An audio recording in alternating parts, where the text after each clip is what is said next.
So I was born in Germany. My parents are German and Brazilian, and my mother is the black part in my parents, and she comes from Brazil and has been always very politically active in the black movement in Brazil.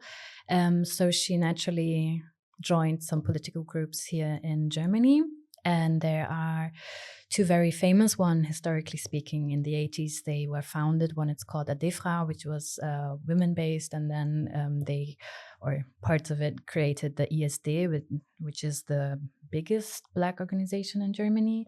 And that organization yearly does, meetings they're called Bundestreffen, which is like for the entire country, black people in Germany.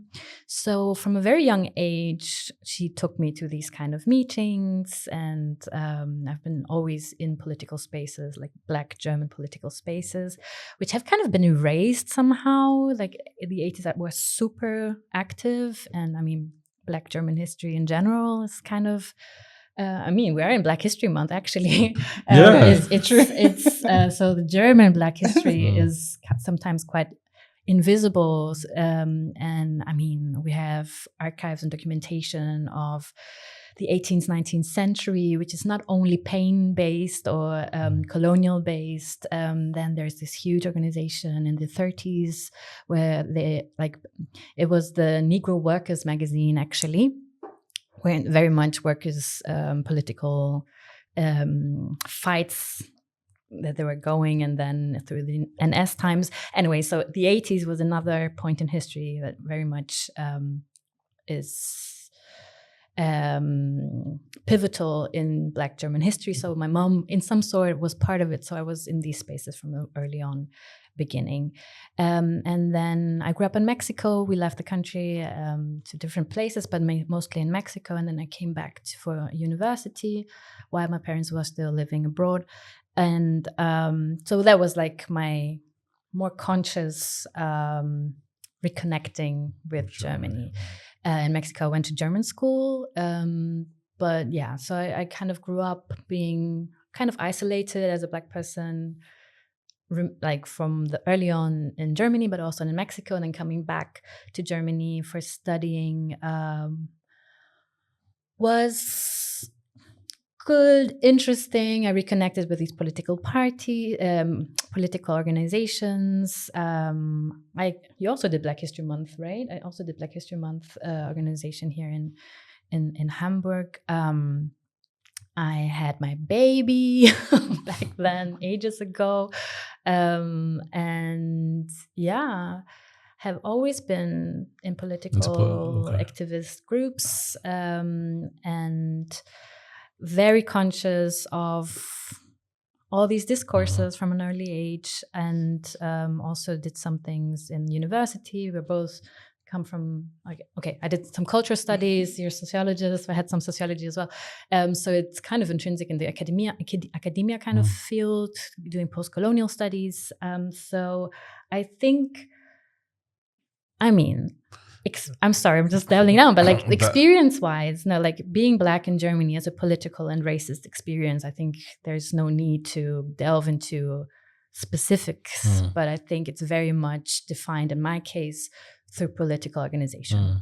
Yeah, that's a very detailed experience. Oh my God, I rambled a lot. I'm so sorry. No, that's very detailed. I don't know what I expected, but you sound like, or you seem like you've been exposed to a lot of political activism, and you kind of understand those kind of nuances when it comes to, being Black in Germany, and also being that you've lived in other places, Mexico, etc. You have a very full experience. Yeah, I would say you too, though. In maybe the different way. So you're Ghanaian German. Yeah. How have your experiences been? Very different, because I grew up here, and growing up Black in the 90s in a small town in northern Germany was no fun. Definitely. So explain no fun. Like the 90s were a very, very openly racist time in Germany. So there was like a lot of neo-Nazi issues during that time. I mean, Germany has always been a racist country, but for a long time after like 45, people were trying to keep it on the low and, you know, wouldn't speak their mind when it comes to these things. But in the 90s, it came up like, it was a very violent time in that time as well, when it comes to like right-wing activism. I don't know if they call it activism. But surprisingly, they do. And being a child in that time, I just remember that I was scared a lot. Like it was actually a scary time. And then I also grew up in a small town, which there weren't a lot of Black people around. So for me, I moved to Hamburg when I was done with school, when I started university. And that was probably the first time that I felt a bit more relaxed, because I was out of this small town setup. And then I studied sociology, which also helped me to understand all of this, you know, post-colonial studies and all these things, or understanding society in general. Obviously also meeting more Black people, befriending them, not being the only person like I was in my school anymore.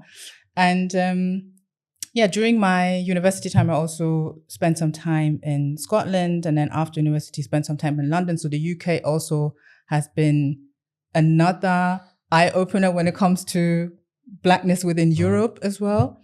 And so it's also, I think, a bit layered, my Black experience. And then obviously going to Ghana, I'm not seen as Black in Ghana, for example, right? That is interesting. So it's also a bit, it's a bit layered, I'd say, the identity part when it comes to the different settings that I moved in growing up as well. That's very interesting. You both have like a very thorough experience. Well, your experiences are very thorough and very different as well. Yeah, very different. So growing up, do you think that you were, because I know living in the when you live in the UK and you live in Germany, it's two different experiences as a Black person. Yeah. Growing up in Germany, the experiences you had versus growing up, living in Scotland and the UK for some time. What did you learn from that? What did you realize, and what are some of the experiences that you had that made you think about your upbringing in Germany?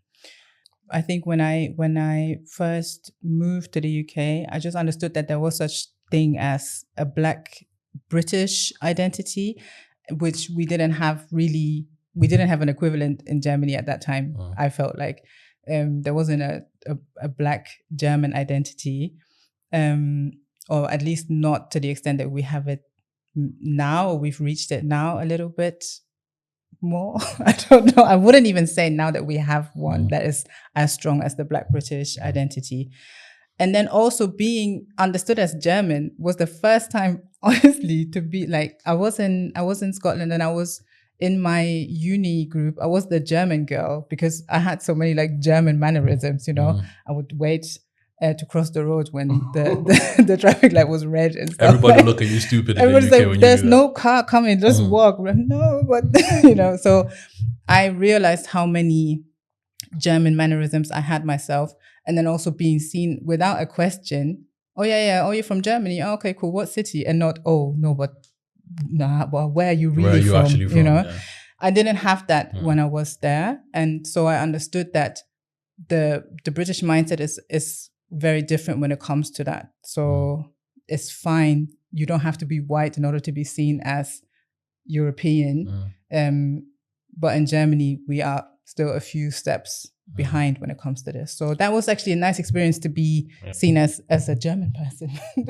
Hi there. Just wanted to take a moment to say that if you're watching Conversations with Black Germany, you're really enjoying the show and what we are doing here, please do consider subscribing, because at the moment, only 12% of you actually subscribe to the show. We have so much more in store for this channel. So if you appreciate the conversations we're having, please hit the subscribe button. It really goes a long way to help us. Thank you, and back to the show.